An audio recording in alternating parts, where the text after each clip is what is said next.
Bonjour, Ani, Wache, Nijikaz, Derek Teevan. I want to just thank Cheryl St. James for the welcome to the territory earlier today. I'd just like to talk, well, I got the slides up. There's first of all, I only have like 4 or 5 slides. We're very simple, very straightforward, get you to the end of the day and hear the minister.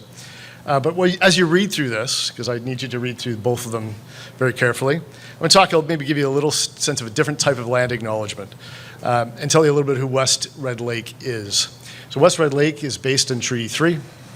It really, a group of people who came out of looking at what Ken Ross did in Great Bear, said we've got to get into that camp.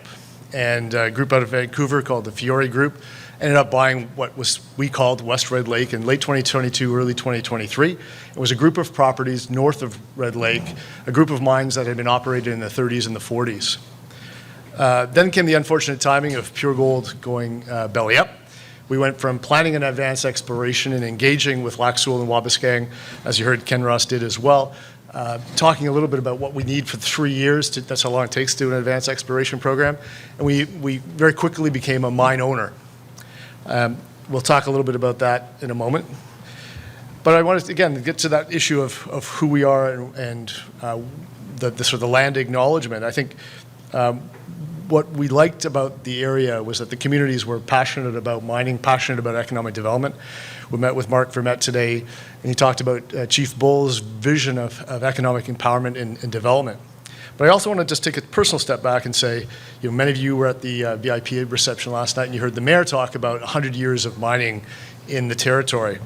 Well, there's just over 100 years from the treaty. The treaty was 1873. By 1920, you had the initial exploration in the Red Lake camp.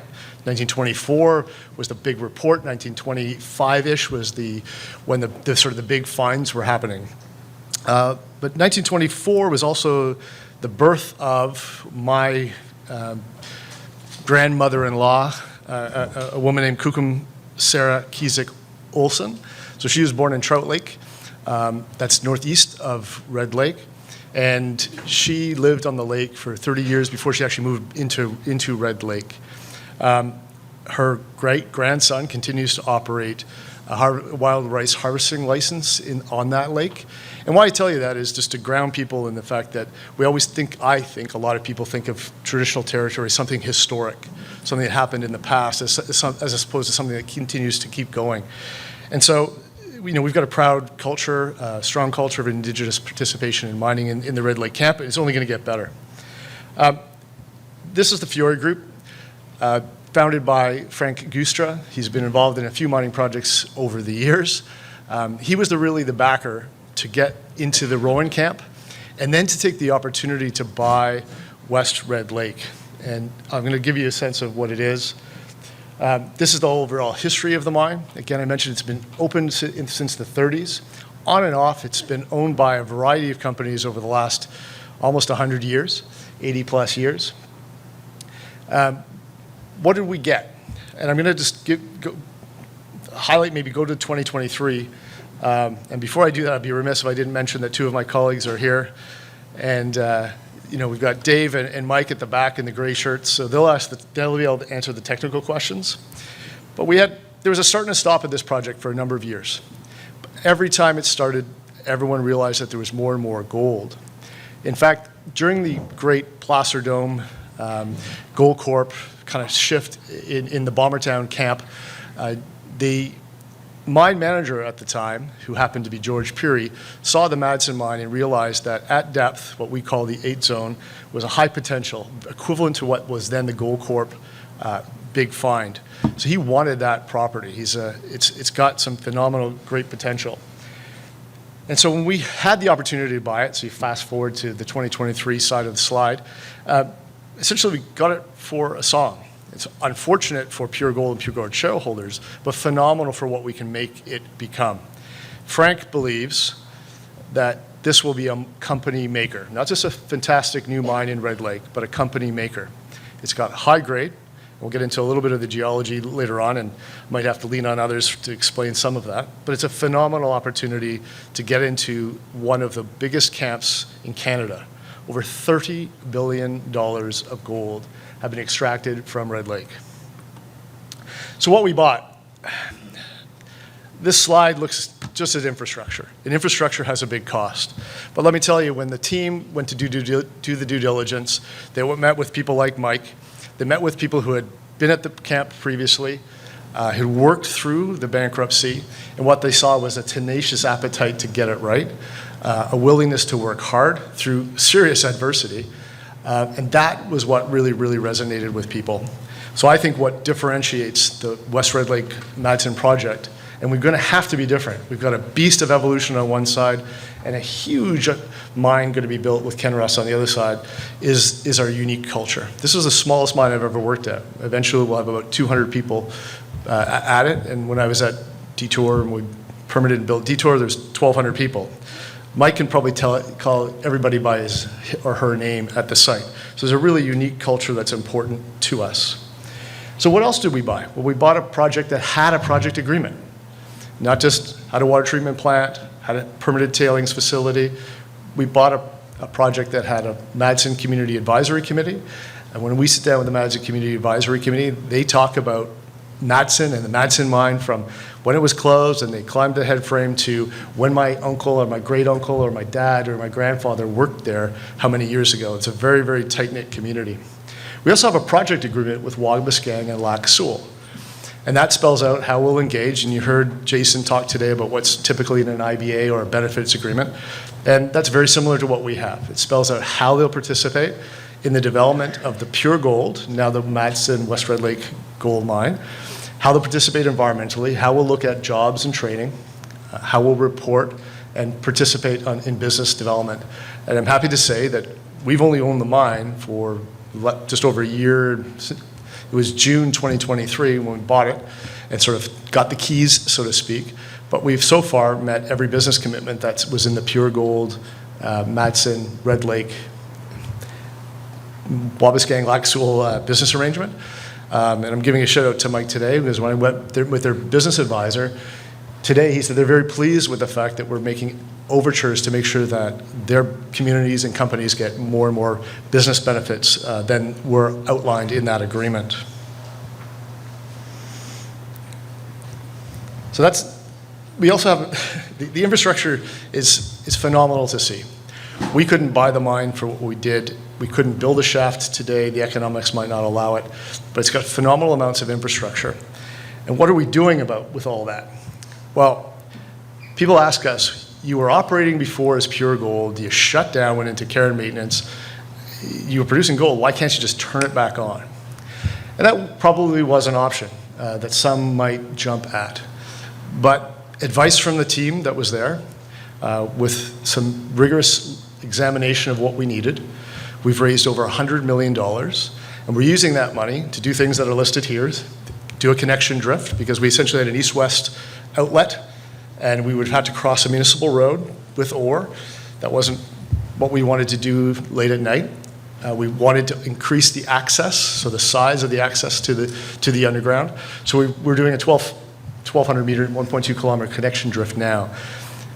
We're doing a heck of a lot of infill drilling, and if you're not, please get on our website and you'll get the emails that we send out very, very frequently. But it's all good news. Yesterday, I think we had a release that was 58.8 grams a ton over 8 meters. We're expanding the footprint by, and the known gold by doing a hell of a lot of infill drilling.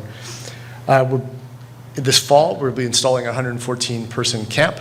That's in partnership with Lac Seul and Wabascang as a business venture, and with the support of the municipality, as well as, frankly, the community of Madsen, who didn't have any comments about us putting a 114-person camp there. There's approximately 200-ish people who live in the town of Madsen, so we're going to increase the size quite dramatically. The maintenance shop will come. We have a small maintenance shop underground and an old school maintenance shop on site, but that's going to be part of the rebuild of the infrastructure. That means we have to invest in good equipment and obviously handle our safety and equipment management well.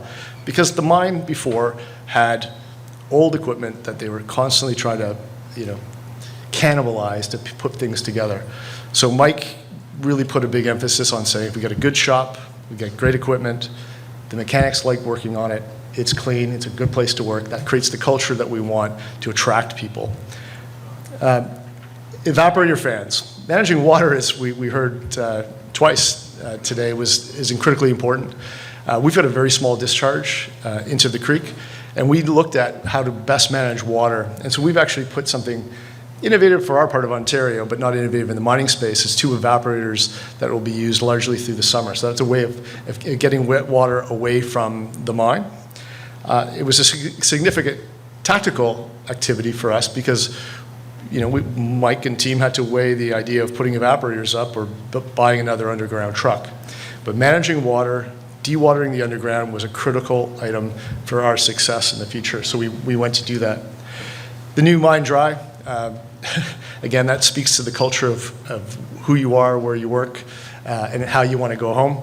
But essentially, we have a small trailer for now, but we're looking at a full mine dry complex that'll be operational in 2025. Test mining, it's an odd word. Is it advanced X? Is it grab samples? What we wanted to do is determine the best mining method. Is it long hole? Is it how close can we get to historic stopes? Do we know where all the historic stopes were? This is all the work and the analysis that we've been doing over the last year or so as we move forward to a pre-feas coming out this fall, and then obviously a ramp up and a reopen in 2025. The last thing is kind of boring. It's a bit dull, but it really is getting all your organizational and procedures in place. We want to become a world-class mine within a world-class camp that people look at with envy. And so that's again, Dave's here back in terms of in the mill. We want to get the mill operating, get the mill procedures going, get our safety protocols correct. We've been fully compliant throughout the life of the project, but as we go forward, we want to modernize all of our systems. And really, be competitive. I'm really competing against the excitement of Ken Ross and the big, deep pockets of evolution. So we have to be different. We will be different. And again, as I mentioned, Mike and Dave and others that are at the booth Trista in HR knows everybody by name. They know who's the mother of whoever when you're from Red Lake. So our goal is to hire local, to keep people as best we can, and continue to grow. So I've sort of talked a little bit about this in terms of the mine restart. The 2 slides are somewhat overlapped, but we went through a phase and we're going through feasibility. So some of the numbers I'm telling you, that's what the first 2 slides told you, is what's up here may change after the pre-feasibility that'll come out in some weeks. But really we're doing the underground mining underground drilling to support eventual mining. One of the things that we believe were a challenge in the past was that there weren't enough open faces to be able to pull from. If there's high-grade ore here and we run into a small problem or the grade is not as expected, we can move to another face. And so we have a phenomenal geology team that knows this property. One of the things that's not quite explained here is Madsen is sort of on the cusp of what was the Bomber and the Confederation Zone. And for those geologists in the room, and certainly the Ken Ross people know it well, the Confederation Zone was an ugly duckling. It wasn't really studied. But that was the zone that Goldcorp hit, right, between the Bomber and sort of a Confederation Zone. And at depth, Madsen has both Bomber and Confederation. So at that, again, going back to what Minister Peary loved about this mine, was that at depth it had this great high grade and similar depths that Ken Ross is talking about, 1,600 to date meters deep, but up to 2,000 to 3,000 in the future in terms of how deep and far we can go, all with an incredibly small footprint. Our focus today, frankly, at this conference is recruitment. We need 30 people, and we need 30 people urgently. We need what every mine needs, which is the trades, and then we'll move into the mill as we do the ramp up. And then we're going to need like everyone else. There's probably subject to how many offers Trista sent out this week, there's about 80 more people that we need to hire. And we'd like to hire them locally. And so locally for me does mean the Red Lake area first and foremost, but more reasonably it means the Thunder Bay, Kenora to Winnipeg sort of area. So it's a short period to get up there, people who like the north and who eventually will move. But that's what we've got to do. We're looking at the environment in a different way. We're looking at where we discharge. We're looking at our tailings management, because on the books, the ore that we have at Madsen will last about 10 years. But we know that at depth, there's higher grade, and there's more gold to the east, the west, and north and south of the existing shaft and ramps. So we've got to be able to plan our tailings facilities, our water management, for a life that would include, for example, Rowan, which is high grade and truckable ore north of the lake to the project, as well as a continuation of mining either at depth or any way delineated from the main shaft. Safety is a critical part of any mine and mine development, and that's a culture. We have a very good safety culture today. I didn't put our TRIFR up, but for a small mine who's gone through the changes that we have, it's incredibly good. Operational readiness, again, that's the testing of our systems. It's the dull stuff, frankly, but it's the stuff that you do it right when you turn on the mill. It works well. And so far, all of our mill testing, for example, our water pressure testing, we have the power, thankfully, as was referenced earlier. We're lucky to have power, transmission line power, green power, hydropower right to the mine site, which is fantastic. And then we've got support from the community. I'd like to say that the Madsen community in particular sees us as the little mine that could, right? We're the little mine that's been in their community, in their backyard for almost a century, and they want us to succeed. So having that backing is critical, as frankly, so does the mayor and council and the rest of the community. This is, I've only got a few more minutes left before you get to the minister, but this is just a sort of example of, as I mentioned, of the opportunities that we have. 8 zone is highlighted here. That's the sexy zone at depth. Rowan, we've got to do a lot of work at Rowan to get that ready. An advanced exploration, and the way we look at it, the way I look at it, the way we heard the folks from Bear talk about it, you need to have EA level data before you do that advanced exploration. That's what it's going to take in Ontario today. So that's what we're planning. We've been working with the communities on wildlife, species at risk, water management, air, noise, and just to get Rowan ready to be part of our pipeline of gold ore in the years to come. And then to the right, you sort of see the Goldcorp discovery. And if you put a slide that McEwen put out back then from Goldcorp from the underground, and the volumes and the grades that they're getting with what is in our 8 zone, they're exactly the same. The model's the same. For us, it's as sexy as hell, but I can't predict that that's going to happen. I'm just saying that's the illustration of what's there. And again, that's why the mine management, Shane Williams, our president and CEO, and Frank and others have backed us with over $100 million in funding to build out this mine. Because as I'm repeating again, this mine is a company builder, not just a local mine. So I sort of jumped ahead in terms of the hiring. These are the kind of critical lists that we need. Geology, mine engineering, mine operations, mill operations, maintenance, safety, accounting, ERP.